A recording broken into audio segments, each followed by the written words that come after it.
Late Night Health continues. I'm Mark Alyn along with Daryl Wayne, and we are talking with the Swami, also known as the Orange Cowboy, also known as the Hip Guru, and you can add .com to those and find him. You can also go to latenighthealth.com and see his beautiful face and picture on our website at latenighthealth.com, and also I think on facebook.com/Late Night Health Radio.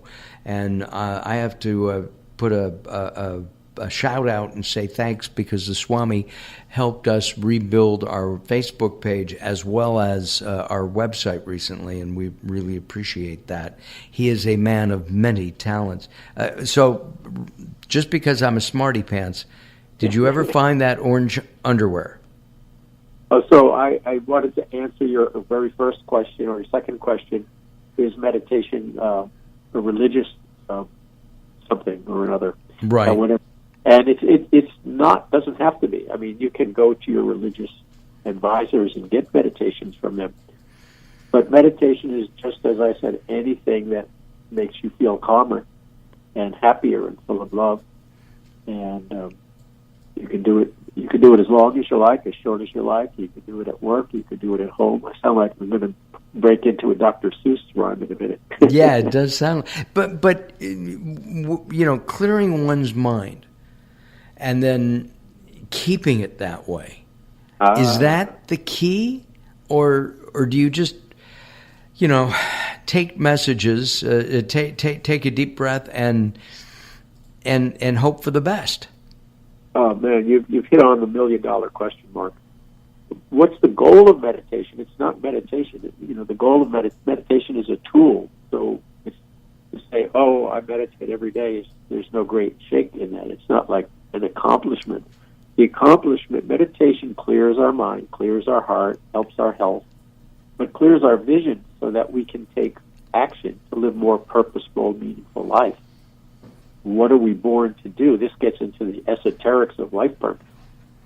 And like Mark Zuckerberg said at the commencement speech in Harvard this year, he said the millennials, it's not even enough for them to know their life purpose.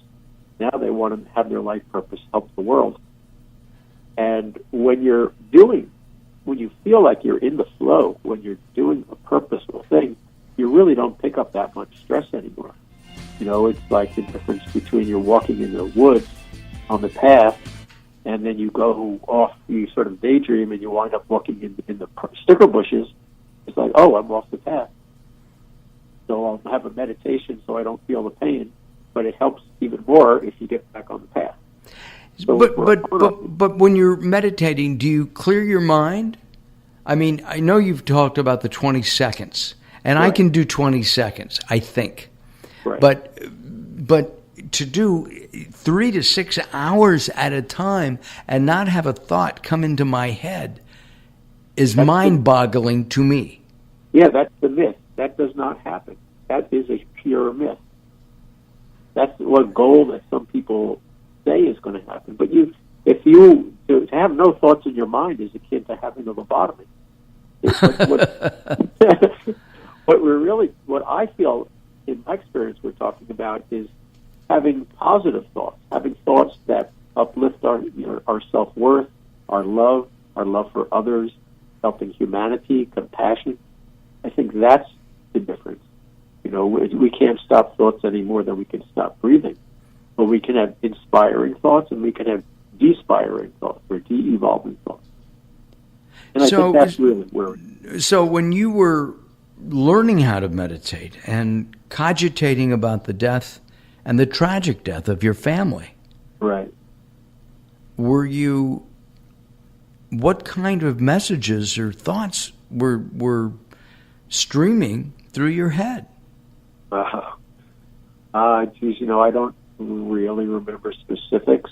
I think it's a combination of meditation making you feel better. So here, I don't know. I tell this as an analogy. If I'm standing out in the rain, if you're standing out in the rain, Mark, and you move and step into the porch under the awning. Now it's still raining out, but you are now protected from it. And that's what a big meditation did for me. That with all the grief of my parents, when I started to meditate, I wound up somehow deeper in my heart, and I was somehow protected, like on a porch, from all the grief and all the tragedy swirling around in my life.